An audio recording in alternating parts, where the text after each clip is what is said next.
Now we head back to 1969, when Charles Kuralt went on the road to one of the loudest workplaces in America. On a quiet back street of Quincy, Massachusetts, there's a sign that identifies the Avedis Zildjian Company as cymbal makers since 1623. It's the kind of sign that makes you do a double take. Since when? How we happen to be present today in what is surely one of the oldest and loudest companies in America, the Avedis Zildjian Company, the country's only manufacturer of cymbals.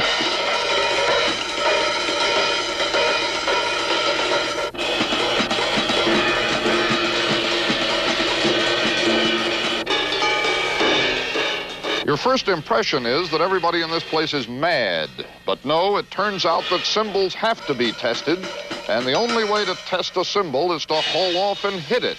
So that's what they do all day long.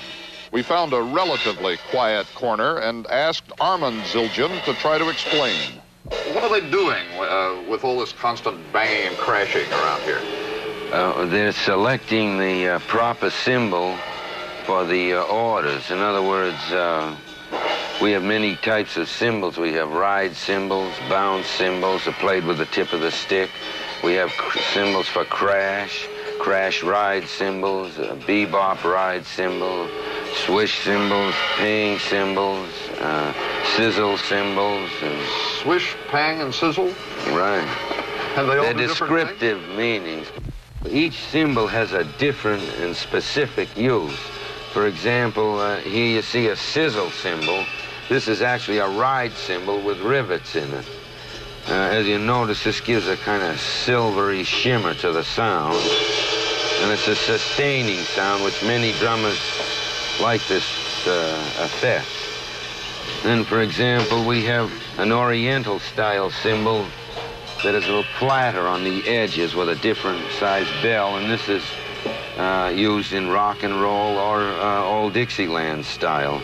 But you will notice that we call this cymbal a pang cymbal, and you'll notice it has a pangy sound.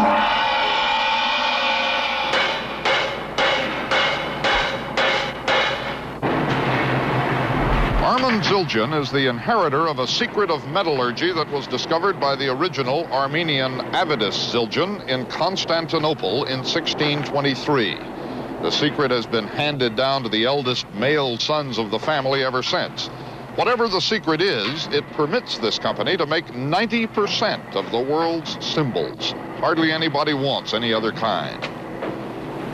What they'll show you here are the discs of metal being heated in an oven like so many pizzas, and rolled, and cut, and hammered, and tooled on a lathe.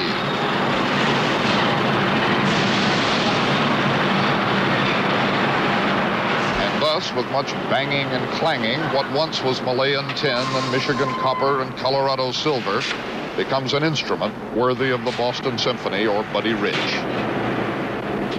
That's what they'll show you. What they won't show you goes on behind a battered door marked "No Admittance." There, every day, Armand Zildjian, or his brother Robert, goes alone to mix the secret formula. It is the formula brought to America in 1929 by the present-day Avedis Zildjian. At 80, he is still the patriarch and the boss. And when he gets interviewed, they even stop testing cymbals. How many cymbals do you suppose you have around here?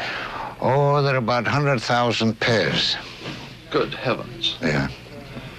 That's an awful lot of cymbals. Yeah. Is one cymbal pretty much like another?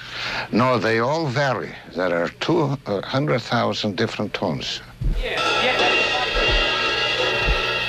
This is how you make a sale in the cymbal business. Sales manager Len DeMusio with Bob Grauso, who is the drummer for singer Connie Francis.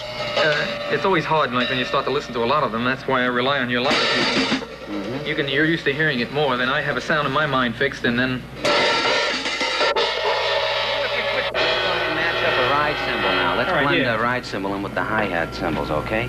Well, that's the world of bops, crashes, swishes, sizzles, and hi-hats. We've enjoyed it here, but if you don't mind, we're thinking of doing our next story in a library reading room, or a monastery, or on a nice, quiet artillery range. Charles Kuralt, CBS News, Quincy, Massachusetts.